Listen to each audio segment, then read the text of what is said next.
Hindi ko pa nalulunok pero ang sarap. Eto na. Hindi naman pwedeng ako lang magsasabi ng masarap. I don't need to taste other flavor kasi dito pa lang. Ang sarap. Grabe. Guys, eto na. Naalala niyo yung exhibition ni Bill Magic sa ni Boss Idol Ninyong Ulak? Huh? Nangako kasi siya doon na kapag natalo siya ni Idol Bill Magic, mamimigay siya ng ensaymada sa team. Flashback. Anong kondisyon mo, Idol Bill? Pag nanalo ka. I-share ninyo. Pag nanalo siya. Oo.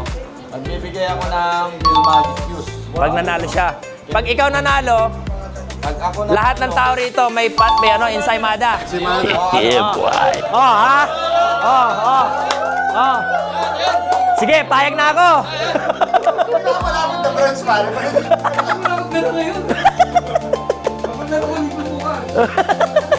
Lagot kayo.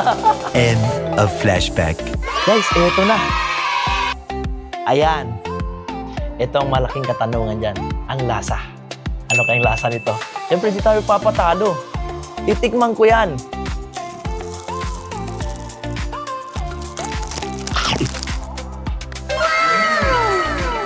Grabe. Hindi ko pa nalulunok pero ang sarap. Eto na. Hindi naman pwedeng ako lang magsasabi ng masarap. Eto, may handa akong team. Boss Idol. Thank you. Guys, kuha kayo. Boss, Ninyo Mulak, thank you so much. Tikman natin. Ayan. Ang sarap. Tikman natin. Iba-ibang flavor. Kasi dito pa lang, ang sarap. Grabe.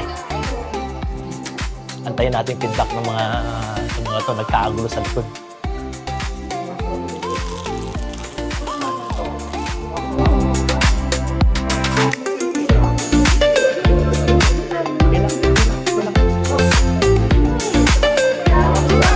Oh guys, paano? Anong masasabi nyo?